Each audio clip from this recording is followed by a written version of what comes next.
we are here today to talk about Wall Street reform.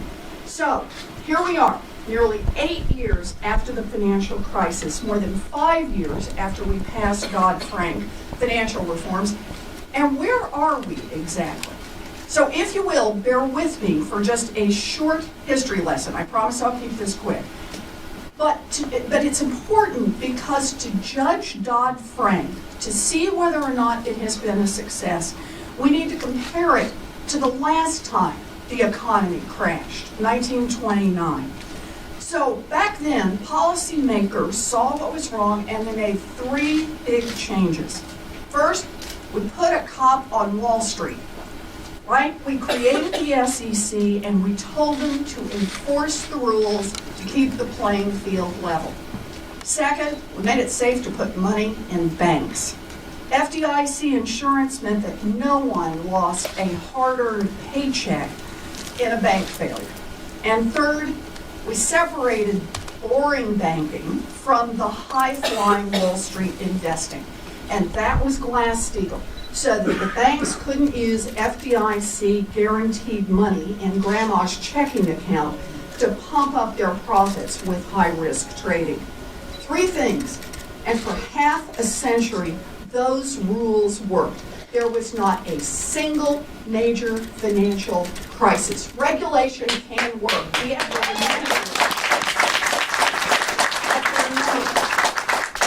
Because then, right around 1980, the political wind shifted. Deregulation was the watchword of the day, or to put it more bluntly, fire the cops. Not the cops on Main Street, the cops on Wall Street. Regulators looked the other way when big financial institutions found more ways to trick people on credit cards, on mortgages, on home equity lines of credit. I hope you all saw The Big Short, right? Everybody in here saw The Big Short, you bet. And you saw in that how the credit rating agencies signed off on billions of dollars worth of fraudulent mortgages so that pension funds bought them, so that towns bought them. And the consequence was they thought they were buying something that was safe, but they were not.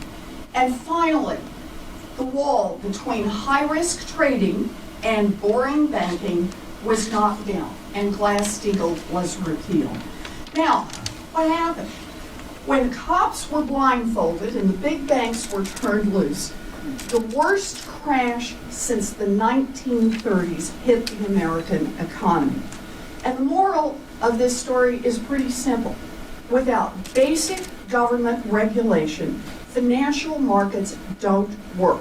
And the cheaters skate free while a lot of good, hard-working people get hurt. So that means it comes to us to get this right. The rules that protect our economy boil down to just 2 basic principles. The first one, financial institutions shouldn't be allowed to cheat people. I know that that's controversial in some places, but I want you to think about it.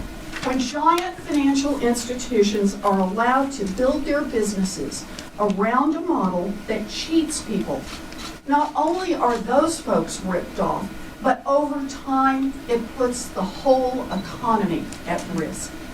And second, financial institutions shouldn't be allowed to force taxpayers to bail them out. The repeal of Glass-Steagall meant that stock traders could gamble using the money in grandma's checking account. And the TARP bailout is the reminder that when banks get too big to fail, then we all pay. Now, the departure from those 2 basic ideas, no cheating and no pushing the risks onto taxpayers, caused the 2008 financial crisis. And when judged against these 2 ideas, we have made a lot of progress under the Dodd-Frank financial reforms.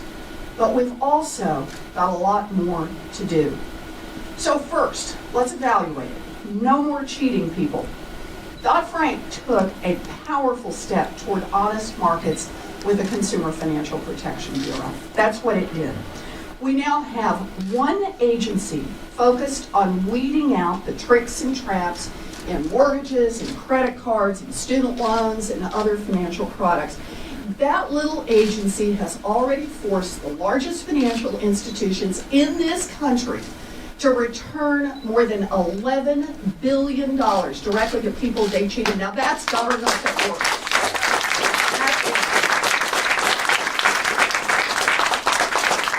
But the big banks and their friends in Washington are doing everything they can to weaken and water down the CFPB.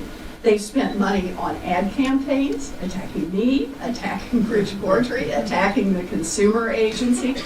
On the last anniversary of Dodd-Frank, Ted Cruz introduced a bill to repeal the CFPB in its entirety. And we can all laugh, but boy, what this makes clear is we better be ready to fight back. Second, the Justice Department and the SEC need to get serious about prosecution against institutions and executives who break the law. Bank regulators don't take financial institutions to trial ever, which means that nobody's ever threatened with jail time. They just pay a fine and move right on. And violating the law becomes just a cost of doing business for a big financial institution. We need regulators who work for us, not for the institutions they're supposed to regulate. That's exactly right.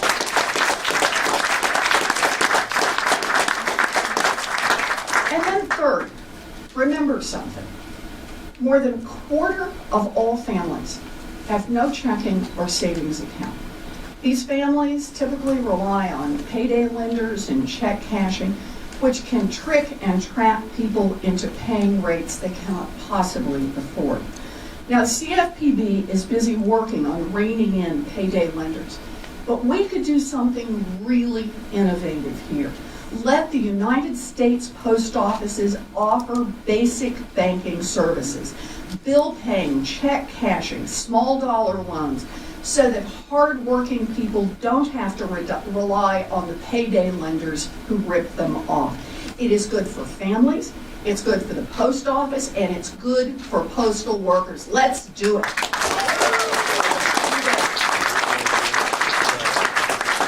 Okay, that's 3 on the no cheating. What about our second goal? And that is no too big to fail, no pushing risks onto the taxpayers. Well, Dodd-Frank imposed some discipline, but let's get real. Dodd-Frank did not end too big to fail. If you think it did, stand on your head, because you are looking at the world upside down. Look at the facts. Many of the big banks are bigger than they were when the economy crashed in 2008 and we were told they were too big to fail. At the end of 2014, they got the law changed so that they could bring $10 trillion in risky derivatives into their banks. And 2 months ago, the Fed and the FDIC declared that 7 of the largest banks in this country were so big and so dangerous that if any one of them started to fail, they would bring down the whole economy unless they got bailed out again. Too big to fail still stalks this economy. So, what should we do about it? We need to work on ending too big to fail once and for all. First, break up the big banks. Break them up. We need to reinstate a 21st Century Glass-Steagall Act.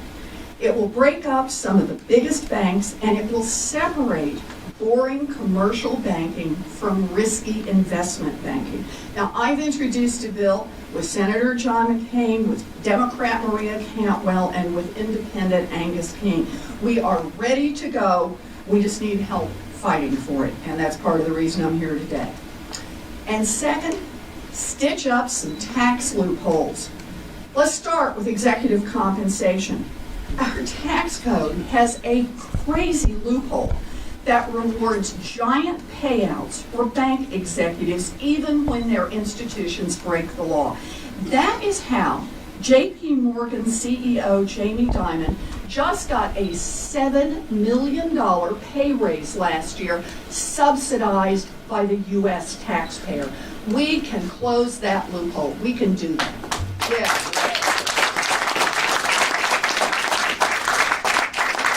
And another loophole, the carried interest loophole. In 2014, the 25 top earning hedge fund managers collected $11.6 billion in pay. 25 people, $11.6 billion. And these fund managers still get a special tax break. Instead of paying at the ordinary rate that you and I pay, they get a 50% off coupon on their taxes.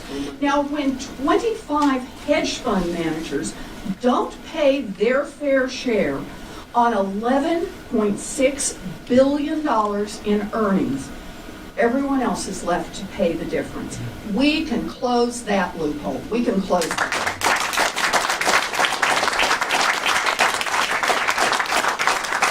Okay, and just one more. I could probably do this all day, but just one more. Financial transactions tax. Michael Lewis, the author of The Big Short, wrote another great book called Flash Boys. If you haven't read it, I strongly recommend it. It was about how high-frequency traders use gimmicks to make big bucks and, at the same time, add a lot of instability to the economy. We can pass a sales tax that doesn't hit mom and pop investors, but that targets high-frequency traders, and we can make our markets a lot more honest and a lot more stable. So there it is, 5 changes. Postal banking, Glass-Steagall, executive compensation, carried interest loophole, and a financial transactions tax. 5 changes can make a real difference on Wall Street and a real difference in this economy. They can help protect hardworking families from cheats and liars. They can help rein in the recklessness and greed on Wall Street. They can end too big to fail. But most of all, these changes will make our financial markets stronger and healthier and give working families a fighting chance to build a real future for themselves and for their children. Now let's face it, this will not be an easy fight. Wall Street has money, plenty of money.